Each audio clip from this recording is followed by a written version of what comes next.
Welcome back to the Charismatic Voice. Every time I take on a song by Tool, I honestly feel a little bit intimidated. Their music is some of the most complex, and they have incredible lyrics as well, and I know that I'm going to miss something. Add to that the Tool army, which I know many of you are part of. And Tool fans are some of the most obsessive, and they've analyzed Tool music more than any other fan group I know of. But I'm still hoping that I can help you find something new for your ears to fall in love with. So let's get to it.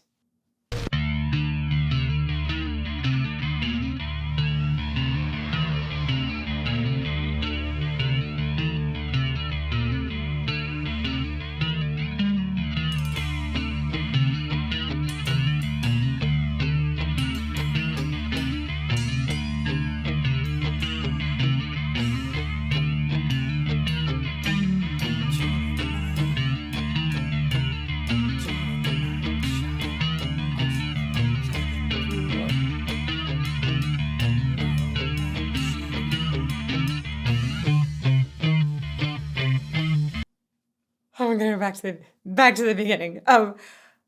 I have heard this song before. I've heard a lot of Tool's music before. I've been to a Tool concert, but I've never done an analysis of it. So this is my first time really digging in, going through the lyrics ahead of time and everything, and trying to find new secrets. And the first thing that I've found when listening intensely is I love the placement of Maynard's voice. The way it comes in, there's so much it's talking about a shadow in the song, and the way that he feels like he's placed really far in the back of the mix. So it feels almost like it's behind me, which a shadow often is behind you in some way, right? And and it sounds almost creepy in the approach as well. And then it's just really low in the mix too. It's such cool production of his voice. So back to the beginning, there is a little like a little disturbance, some sort of glitch at the beginning of this track. I don't think that's on the one from the studio album. I could be wrong. It seems a little bit out of place. Yeah, that. I don't think that's part of the original.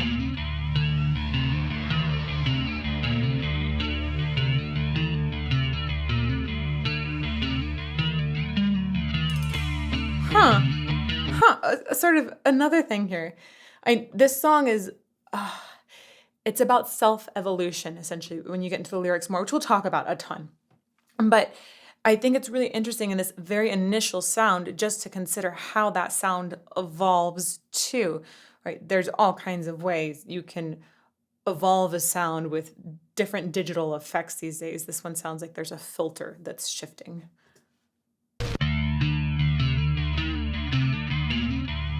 This sound. It also feels like it's crossing over.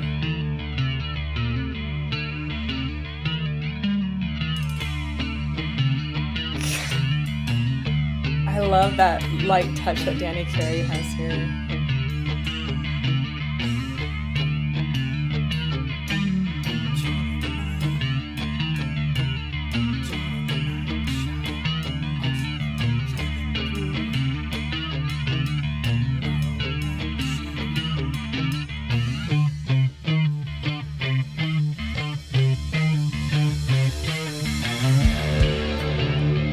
Ooh, did I have a time signature mix in there too? I love that Maynard's voice. It's actually a little difficult to make out some of the lyrics, which I think is very intentional. He has very, very clear enunciation, but shadow is really easy to capture in there.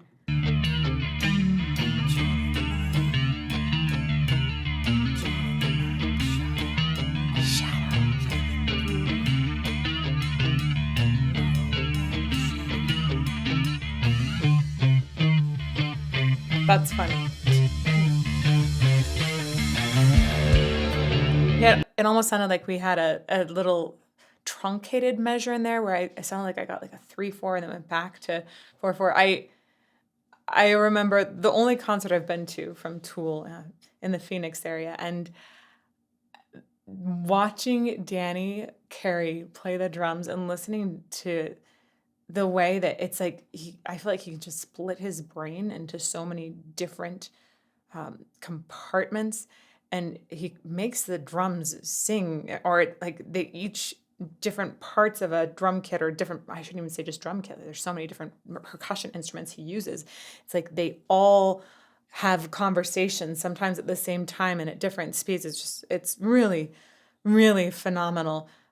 So it's not ever a surprise to me at this point when there's a cool time signature shift.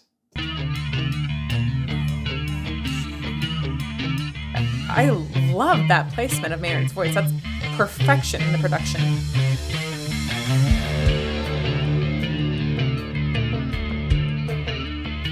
Oh my gosh. Like these are just tiny details, but the way that you have the lowest of the drums, like the kick, it's very center, and then you have a higher kind of sound, and then you have other parts of the kit that are spaced right and left as well. It's like when we're listening to a studio track from Tool, I feel like I'm somehow dwelling inside of Danny Carey's head. So cool. The imaging is just amazing of the drum kit.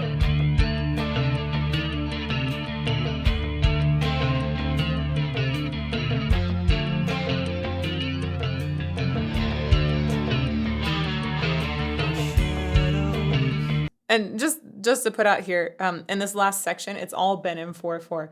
Very, very shockingly normal time signature for the moment.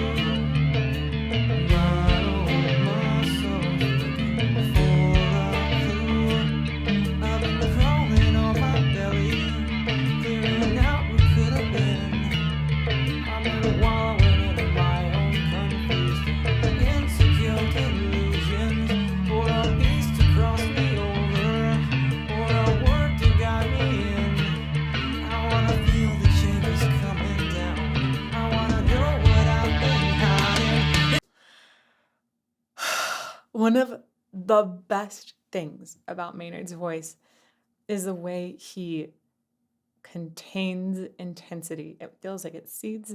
I've just been listening to Chino Moreno recently and starting to hear his voice, and you can totally hear how he's learned so much from Maynard and been so influenced by him in the way that he seethes in intensity as well.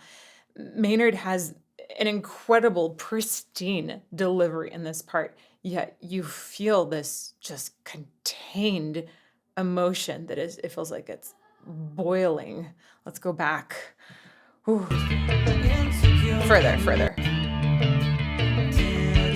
It's almost incredible how this track takes on a slightly exotic feel, I think just because of the percussion instrument choice.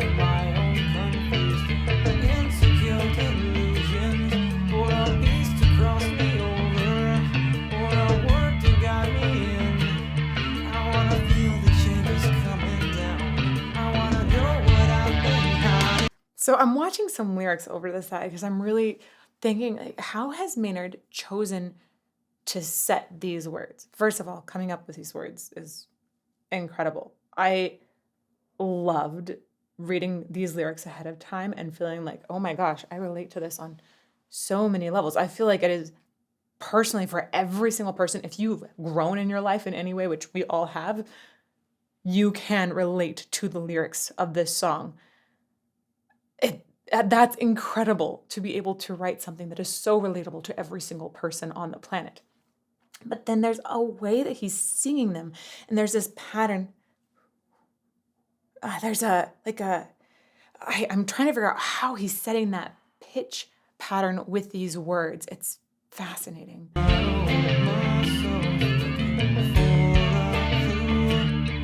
There's also like a switch between a minor and a major there that was really interesting.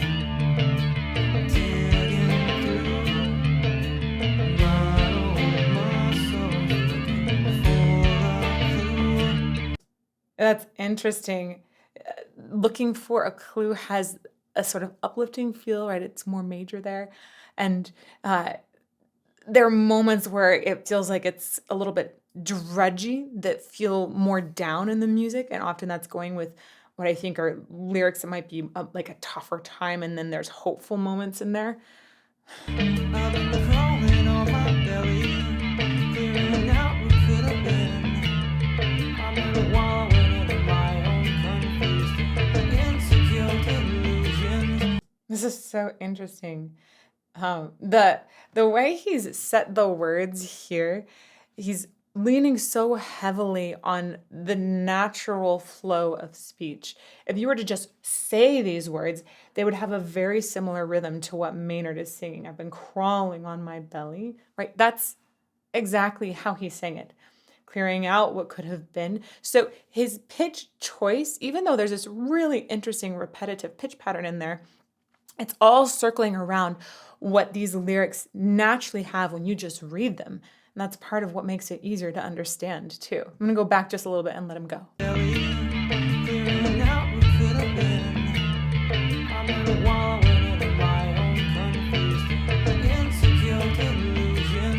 Oh, I love the way insecure delusions. Insecure had like a little more playing around with some of the pitches there. And you can feel the way that it maybe feels a little insecure. It feels unstable. That's a really nice setting of that word.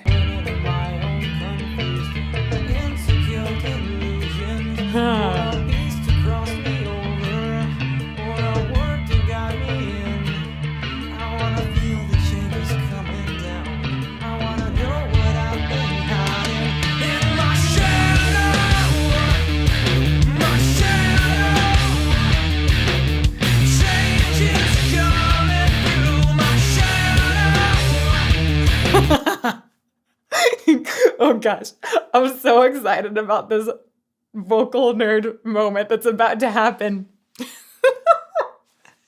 Okay, guys, there's something called a shadow vowel that happens in enunciation. A lot of times we'll hear this in Italian, and we'll say like something that ends with a D, and they'll have a D, after the D sound. And there's essentially another extra vowel that happens after a consonant. W's are kind of funny. They actually have properties of an oo, shadow. Now, when he sings shadow, he doesn't just go to the oo. He actually adds a shadow vowel after the oo. He goes shadow and adds that schwa then afterwards. And I never knew. I recognize when he goes into shadow. I'm like, oh yeah, I've heard that melody before. I never realized that almost every time after he sings shadow, he puts a shadow vowel afterwards. My vocal nerd heart is so happy about this.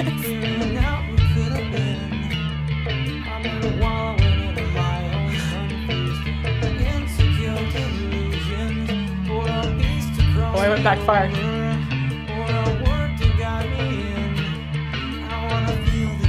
Oh, I love the air control right there. That's amazing.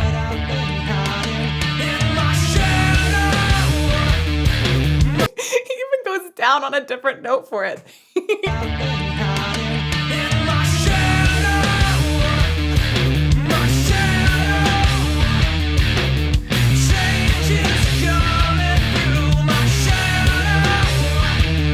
Oh my gosh, there's so much in this moment that I want to talk about. Besides the fact that I just love this shadow vowel that's happening every time. I'm sorry, I'm going to be gleefully delighted by this every time it comes up for the rest of the track. And you're just going to have to be gleefully delighted with me by the end if you aren't already.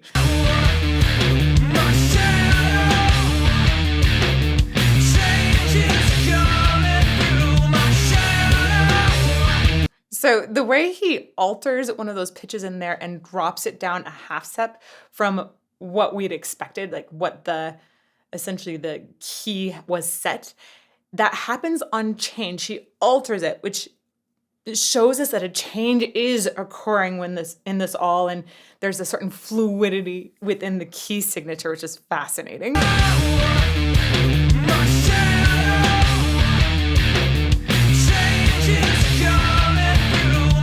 So in change is coming through, there's a rhythm that's underneath here. Change is coming through. It's essential. Is it called a hemiola? I think it might be called a hemiola. I'm trying to remember the exact term of it, that describes the way that this is flowing over, but has a slightly syncopated feel going on. It's also, I think, indicative of the change that could be happening in the music.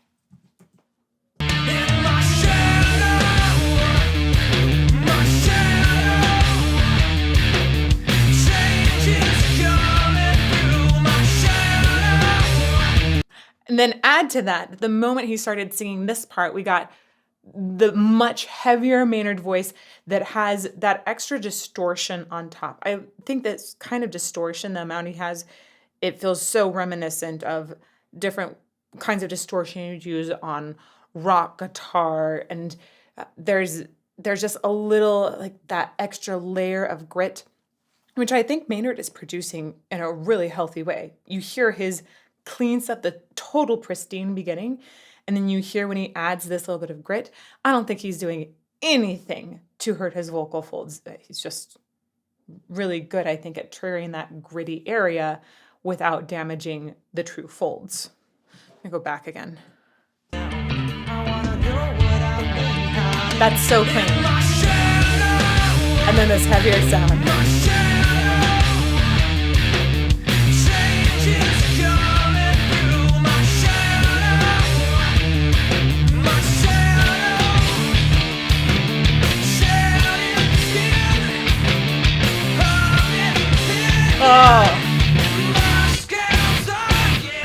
So the way the pitches are working here on, I'm going to go back and see if I can catch it on the exact words. There's some that are a half step going in, and then there's some that's lowered, so it becomes a whole step going in.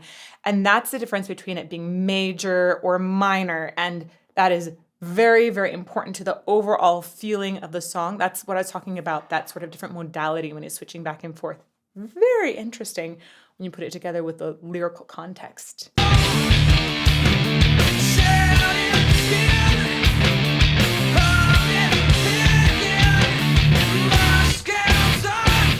So shed of shedding has the half step in it.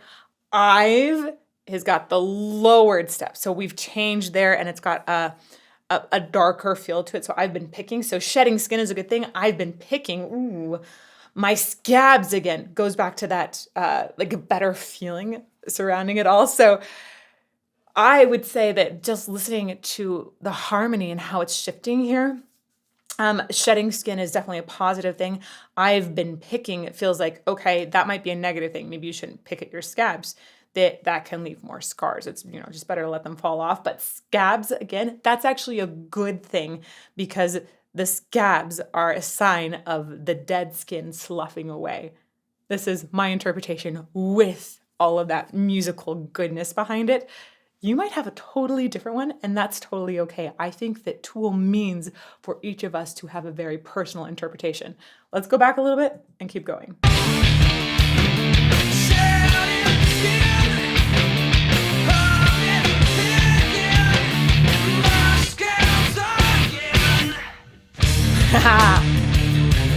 I like that pause before.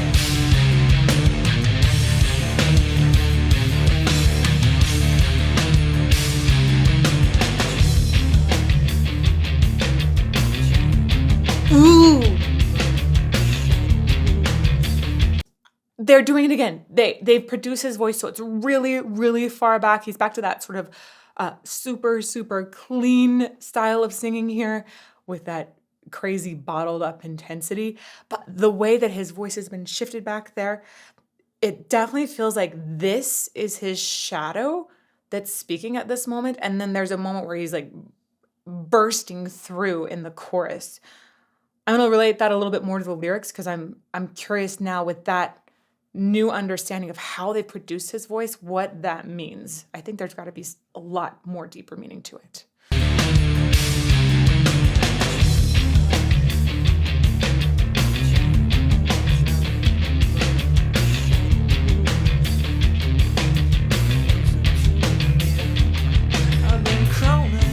Oh, I don't know what those words were because this is a verse that he's about to sing that's much more forward. And so those other sounds, I'm not sure what the lyrics were in that place, partly because his voice is placed so far backwards. It just feels like there's sort of an echo of Maynard that's around us, and it's kind of creepy. I've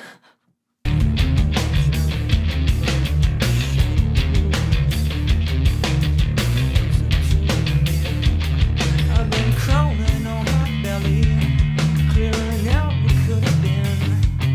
I've been wallowing in my own chaotic, insecure delusions. Ooh, Insecure Delusions had that very similar pitch pattern from the beginning. I have to say, I recently learned that a lot of snakes eat their skin after they've shed it. I always thought that they just left it around because sometimes you see snake skins around, right? But no, apparently quite a few species will eat the skin afterwards to get the nutrients back from it. Apply that how you will to the song, but it's definitely making me hear this talk about the skin and wallowing in chaotic and insecure delusions. That makes me wonder if maybe this snake person might consume their skin afterwards. I've been crawling on my belly, clearing out what could have been. I've been wallowing in my own chaotic, insecure delusions. I wanna feel the change consume me, feel the outside and turn it in. I wanna feel the metamorphosis and cleansing I've endured. I love the way there's almost a lilt to Maynard's voice. It feels like he could sing an Irish jig extremely well. There's a lightness and agility in it while having this bubbly, seething, compact emotion. It's a shocking combination, which I don't think any other singer has to the extent that Maynard does. It's really, truly incredible. And trust me, I've heard plenty of people say, like, oh, what's so incredible about Maynard? It's not until you start to really dig deep into his voice that you go, whoa, whoa. And then when you start to talk to other singers that have been working on perfection in their voices, they speak so highly of Maynard. You have to dig in and realize how he's managed to find such perfection in the tone while having such intense emotions, and then how he so deliberately lets those burst at other times. It's brilliant, brilliant singing. Gonna go back one more time. Chaotic, insecure delusion. I wanna feel the change consume me. I love that line. Feel the outside and turn it in. I wanna feel the metamorphosis and cleansing I've endured. Okay, I'm gonna go back one more time. One of my favorite lines is, "I want to feel the change consume me." I love that these lyrics they're about evolving as a person. I believe so strongly in personal growth, right? It's so important to take from the various parts of life and learn to become a new person. This was one of my favorite things while I was singing opera too, is that I would go to a new city. I would park there for 2 or 3 months. And every time you go to a new city and a new country, a lot of times, all of your habits have to be shifted and rethought. Every single time I went to a new place, it was a chance to reinvent myself and consider what things were helping me in the previous place in life and what things do I want to shift and make new in my life now. Having the opportunity for that kind of personal evolution is incredible, and I embraced that fully. If you've got a way in your life to shake things up and embrace change, do it. Evolve, become the next better version of yourself. I love this messaging so much. Okay, back one more time to that line, and I'll let them go into the chorus, I swear. Insecure delusion. I wanna feel the change consume me. Feel the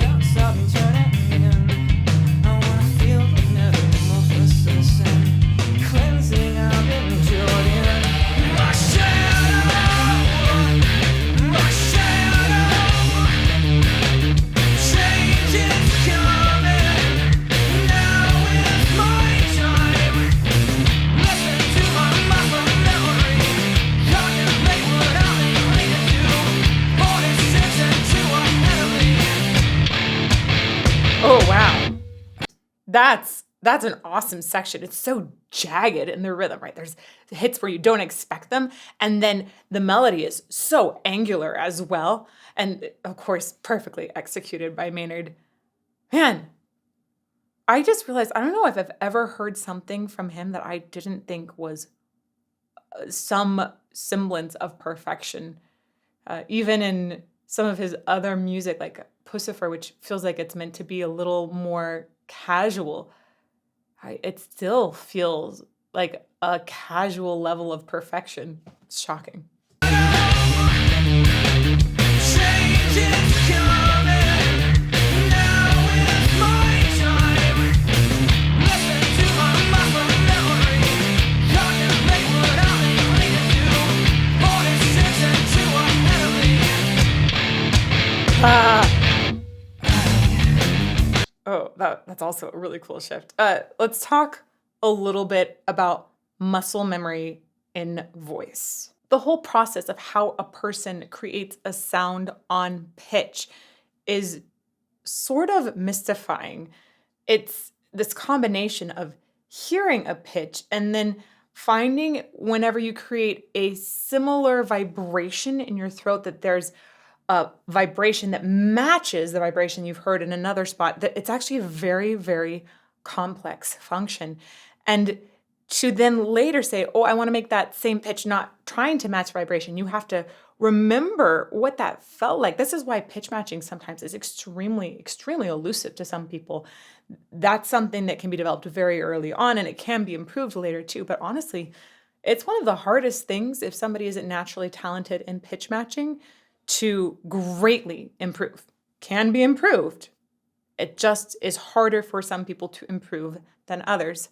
One of the other things that's really fascinating about muscle memory and voice to me is the understanding that in order to make a sound, sometimes we'll be working around some sort of trauma and we still need to speak or sing. And there are many instances where singers will be working through something extremely emotional, and there'll be sort of like a spot in their larynx or around their trachea, around their throat. There'll be something that's held in their muscles, almost like you feeling an emotional day and you find a knot in your back, right? This can happen around the throat of singers.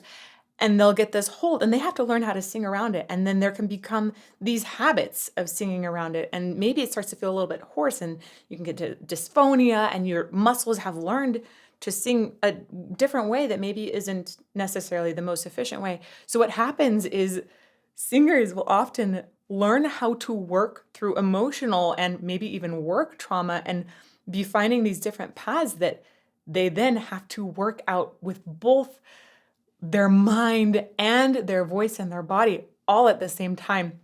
This is why it's so incredible when we have a singer like Maynard who can communicate so much emotion in such a pristine way.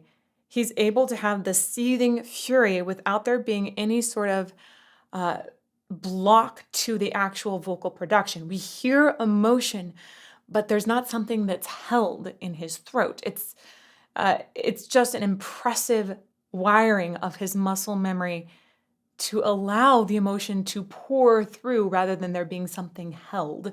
I want to go back one more time on this area and just try to consider what would you feel like in your throat if you had the same kind of emotion that Maynard did, and then think about how Maynard has learned to sing around that.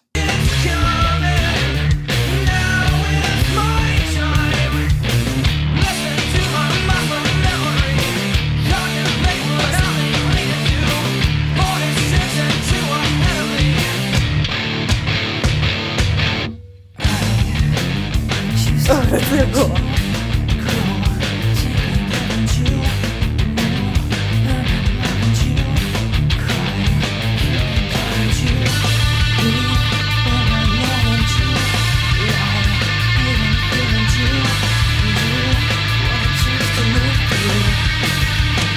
Whoa, the drive of this section is so delightful. And then you put this with the lyrics and the way he set the lyrics here. I like the way you have grow, take and give, and to move. And he keeps coming to these strong words of action, often verbs, and he lets them set apart, essentially encouraging this movement and drive in the music as well.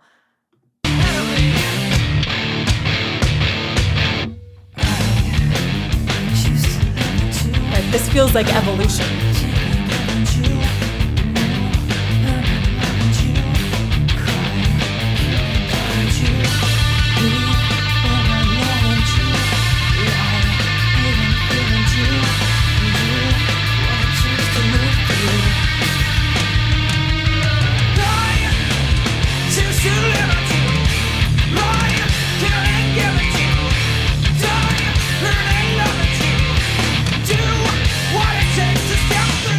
Wow. Guys, if you haven't ever sat down and just read through some Tool lyrics to understand the meaning of a song and then come back and listened to how they were set or why certain sections of the lyrics fit with the music in other ways, you really should, because my experience of this song now and doing this deep analysis is so different than just hearing it in passing or maybe hearing it in concert. This is totally different, and it has so much meaning that I feel shaken by. I love the way he set those verbs, which I mentioned before, I think is fascinating. The space between them, I think that's really, really cool, and it's encouraging that change, right? Change is a verb. But then in addition to that, I feel that there's so much that feels shaken up in this section. There's parts that feel kind of ugly. And it reminds me of how change isn't always a pretty thing. Sometimes it feels like just pretty dang not good. A lot of people are very afraid of change because they like their patterns and they feel comfortable. It's uncomfortable to change. And I think that they've captured that discomfort in this section really, really well. Right? Those pitches are very discordant. Ooh.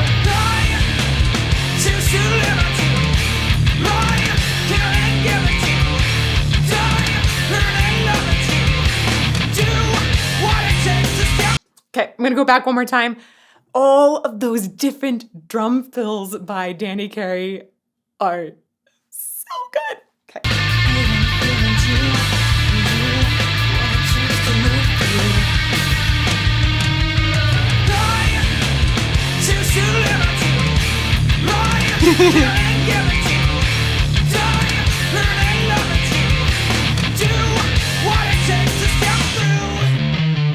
Ooh. Oh, that's such a cool bringing back of that riff.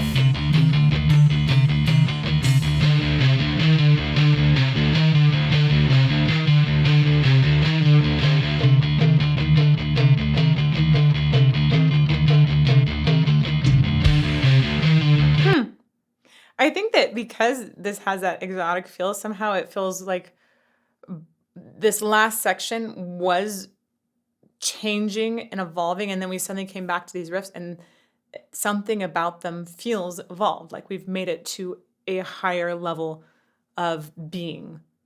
Oh, I want to go back just a little bit. Right? There's like a sort of clear expansion here.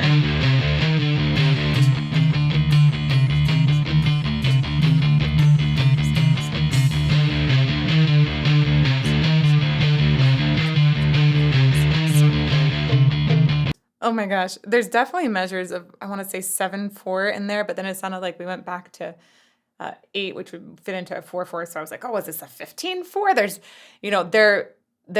it feels like maybe there's a little side comment here about weird time signatures / complex time signatures being more evolved. 1, 2,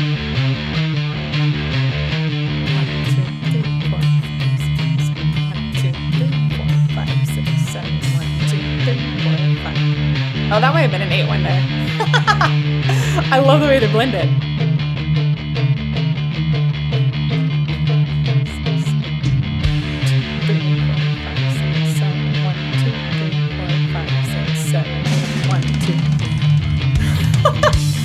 I think that they did some alternation between 7/4 and 8/4, so maybe we're talking about a 15/4 in there.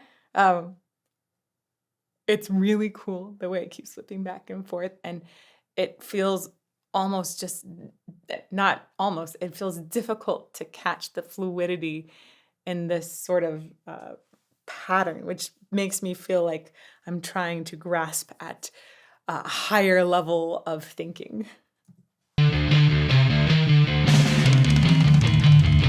Wow, what a fill. Whoa.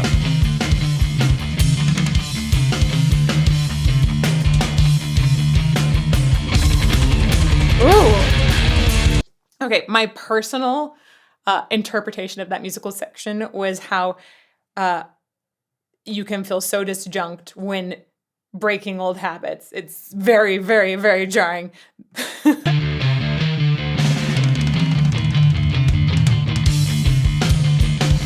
Right. Oh, gosh.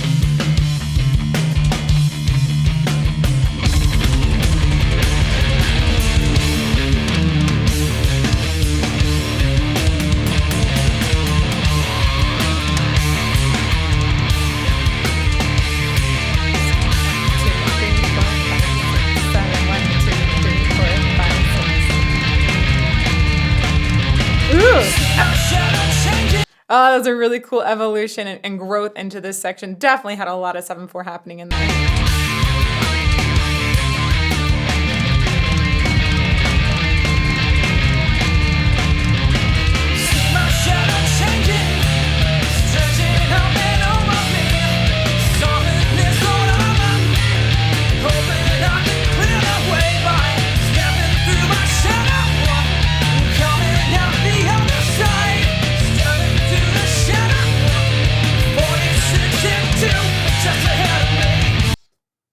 "46 and 2."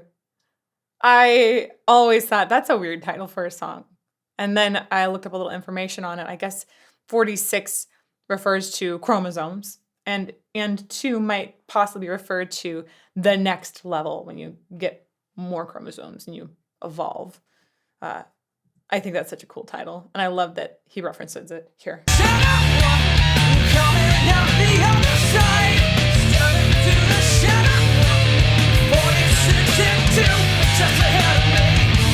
Just ahead of me.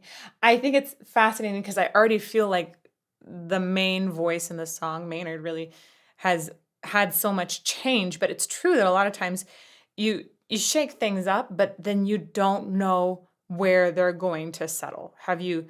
Sometimes I'd go to a new place singing opera, and I would shake my habits up, and I would try to choose a lifestyle I thought was better. And then when they sort of settled back down and felt like I was in that new space and, I had my new habits, they just weren't as good. I settled back down and I'd regressed in some way. So I think that change doesn't necessarily move you forward. And the hope, though, is that you shake things up and you purposefully set your path forward so that when it does settle, you've moved ahead.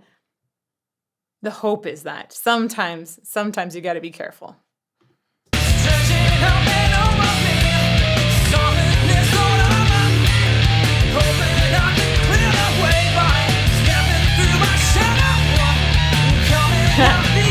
Wait, was that another shadow vowel?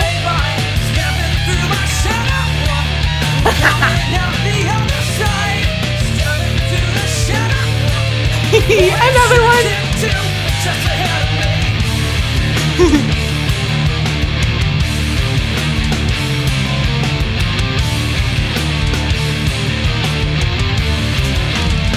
Ooh, okay, so this is interesting. At this point, that riff is back to that more square feeling. It has 8 beats in it instead of 7. So I wonder if they're making noting essentially when it can evolve to 8 beats instead of to 7. And I feel that probably if we got really into the time signatures of this, we might find 46 and 2 somewhere in how they've approached time signatures. I bet there are some Tool Army members out there who have gone into depth on that. And if you guys have, please tell me in the comments below about it, because I want to know what your theories are. I want to know what the math is. It is so cool to see how they use time signatures. 3, 4, 5, 6, 7, 8. 1, 2, 3, 4, 5, 6, 7, 8.